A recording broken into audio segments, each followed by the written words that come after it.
Alright guys, it's time for a studio tour. So, we'll do this quick because it's like 3 in the morning and I'm pretty tired, but I thought after watching Ontology's video on his studio, I felt like, yeah, that'd be cool to make a studio tour video.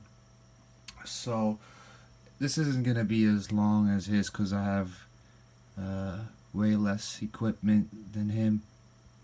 But yeah, we'll just go through it with what I have and show you guys what I got. I want to apologize in advance for the mess you're about to see.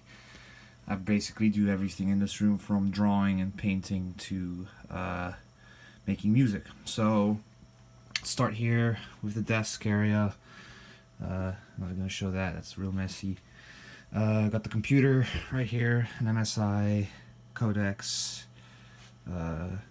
dusty as fuck on the inside.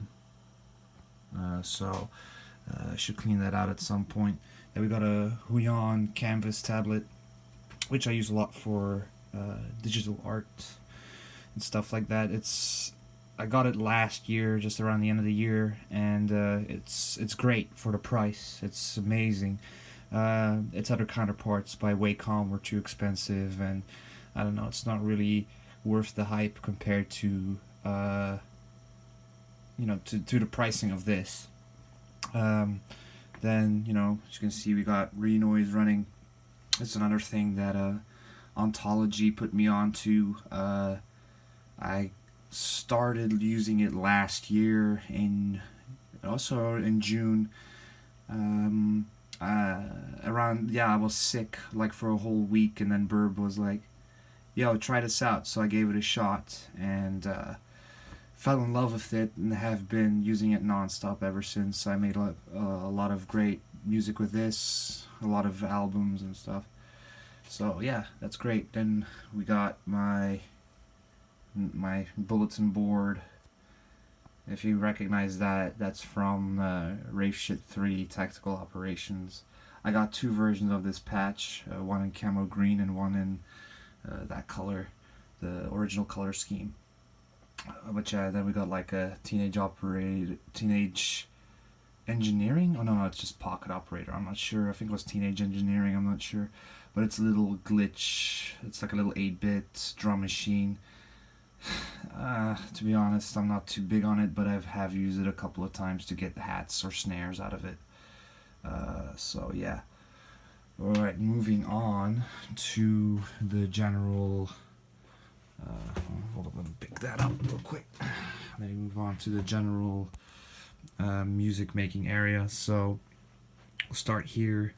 This is the SP404 and the SP404SX, both samplers. Love them both to bits. They're absolutely amazing machines to work with. I have to say it's probably a lot of people use Akai MPCs and other samplers, but I have to say this is basically like the sketchbook of samplers, and I've made so much music with these already, it's insane. So yeah, there's not much else I can say about it except that I love these 2 bits, my babushkas. So yeah, then get rid of that call value. Then we got my mixer. It's an Eckler Concept 2, which I bought for 15 euros, which was a bargain. Only has 2 channels and a crossfader right here. It's a bit rusty, but it all still works except for the headphone and the microphone jack. Well, the microphone jack's fine, it's the headphones that don't work anymore, but you get the gist. Then you've got this lumbering tower of stuff, which I'll go through one by one. This is a realistic like stereo cassette vinyl system. It's not plugged in. This is a Pioneer PDM435, which is like a multi-disc CD player. The way it works is that there's this disc holder in here that can hold 6 discs, and basically you can use it to cycle through other CDs. This is more interesting for if you're like in a cafe or a bar, you run a shop and you need some music to like constantly loop, then you can put like 6 CDs in there.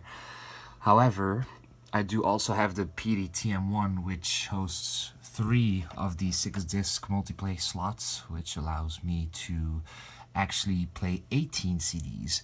However, these 3 things are not plugged in and currently in use. They are basically just put them here because I didn't have any space for it anywhere else. What I do use, however, is this, this 9300 Philips system, turntable, tuner, stereo amplifier, and cassette deck. Never use the turntables because it's like a plastic needle and it's shit. Use a tuner, sample from this a lot. This has a small 3-band EQ. Enjoy using this a lot for sampling because it's all hooked up to the Eckler system and to the turntable, so I'll get to that in a second. So yeah, I just sample straight from there. It's a little jack converter that I put in. Scum tape, system disc crew, the 2 things that I represent. Then we got my turntable. It's JB Systems Disco 2000. It's a bell drive. I use this a lot to sample music. We'll get to my collection of records in a second. As you can see, I was playing a bit of KMD. Great record, Black Bastards, a definite recommendation if you're into hip-hop. So yeah, that's, what else do I have? Oh yeah, we have the Korg Monotron. This is the delay, this is the duo. Very interesting little ribbon synths that generate a lot of sound. It is pretty interesting, so you can do kind of like really nutty stuff with that. I use these all the time, and for the price that I paid for them, it was definitely worth the money, Oh wait, hold up, I gotta turn the pitch up. It's hard to do with one hand. Oh, it's like the sound's dead. I can still hear it. Either way, besides the point. It's because the peak's cut off. Doesn't matter. Then we're moving down to the lower shelf. This is the Arturia Microbrute, a monophonic analog synth. Great synthesizer. A little bit of modulation over there. A bit of oscillation filter or whatever. Use this a lot in conjunction with the SP and the monotrons to make little melodies, but it's also great to make bass lines and even just really weird noisy effects. So it's pretty interesting. Then we have, well, I'm not gonna take this out, but this is the big box. Contains the TR-505 and the Akai Rhythm Wolf, but we got this on top of it. It's the Korg Volca sample. Also a commonly used item in my collection of stuff. Sample from this a lot, make melodies with it. It's great to, and again, in conjunction with the SP, this works great for me to make quick beats and loops and stuff like that.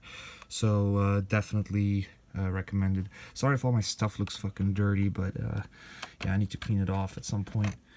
Then we have the first vinyl pool, which is my collection of vinyls that I will not sell or trade. These are like vinyls that I listen to pretty frequently and that I am happy to have in my collection. Some sample stuff in there too, but mostly stuff that I also enjoy listening to. Then we have the big sample pool, which is like all the records that I'm not really fond of having, but I keep them around for sampling, or I trade them with friends or give them to friends and stuff like that. There's a lot of interesting stuff in here, like this Pulse to Sports and Music record. I saw this recently on Twitter. I thought it was funny because I own this one. It's pretty good. What else do I got in here? I got like all kinds of stuff in here, dude. It's that Fat Lip. That's Slim Thug. Just a bunch of random jazz, pop, new age, R&B, disco records, you know, just randy ass stuff. Some weird shit on it. Again, in conjunction with the SPs, this is a commonly used pool of stuff. Sampled this before, 3 degrees. I wonder what else I got in here. I got a lot of stuff in here, dude. Yeah, we got this one. Man on Fire or something, I don't know. Yeah, I've got a bunch of stuff in here that I can go through and talk to you about, but I think that this is pretty much it for the studio tour. I hope you guys, you know, enjoyed it, and you know, you can see sort of this setup that I work with. Yeah, thank you for joining me, and catch you guys next time. Check me out on SoundCloud and Bandcamp and all those places. And you know, if you enjoyed the video, you know, give it a like, subscribe, etc. So yeah, have a nice evening. Good night.